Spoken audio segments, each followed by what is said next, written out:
Put your hands together for Justin Lockjaw! Walking out of the cage and knowing that I can push myself to a point that very few people on this planet get to experience, that was kind of the thing that was like, all right, I found my purpose.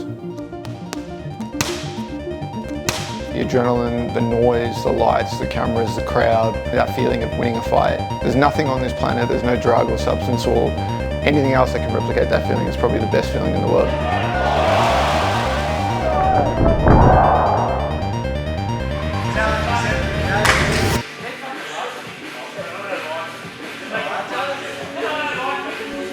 Been competitive since I could walk, pretty much. Get into fights all the time at school.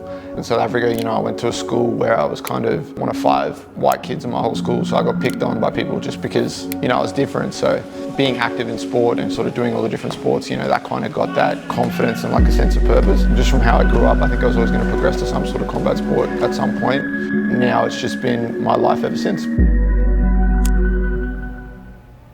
Man, it can be pretty rough. It's a sport where when things are going well and you're winning and you're doing your best, you're kind of like everything's great and the highs are so high. But then when you lose or things start taking a turn, or you're battling an injury, or you're not in the gym for whatever reason. I think you have days through camp, doubt will creep in at some points, and you're looking at it going, oh man, am I ready? Have I done the right things? Have I prepared myself properly? Or am I on track? Am I going to be able to get in there and perform? But ultimately it comes down to the people I'm surrounded with, man. Like, I'm very fortunate to have a room full of talented individuals, like-minded people, good coaching, good role models. I'm constantly getting to sort of draw on their knowledge and the things that they're good at, and and just absorb what I can. Helps put the doubt when it does happen, if it does happen, it puts it away, because you can look at what you've done up until this point and go, I don't know, I don't need to doubt myself.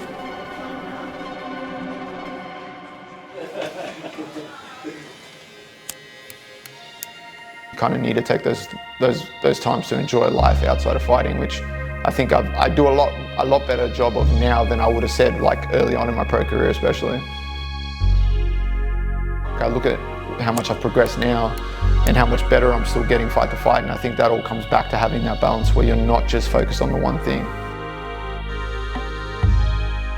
For me, my biggest sort of motivation or thing that I draw from is I want to go out there, compete, pursue my goals, do what I do, perform the best I can, and set an example, for my daughter, who's going to grow up one day. She's going to decide that she's going to be passionate about something, she's going to pursue something, and I want her to look at my commitment to what I've done and the work that I'm putting in, and go, it doesn't matter what you want to do, it doesn't matter if everyone else in the world thinks it's silly or they can't understand why this is your thing that you're pursuing. If you're committed, you're motivated, you're working at it, and you want to do it, and you have a good support network around you and people who are going to tell you what you need to hear when you need to hear it, and still support you in your decision making, you can go out there and kick goals and do whatever you want to do. I just want to be able to know that I did everything I set out to do, that the little kid that I was growing up in South Africa could be proud of and go, this guy has done the things that he said he was going to do and wanted to do back then, and now I'm living that. I'm an example of that, because I know that that's going to unintentionally inspire other people to probably do the same thing and pursue what they want to pursue.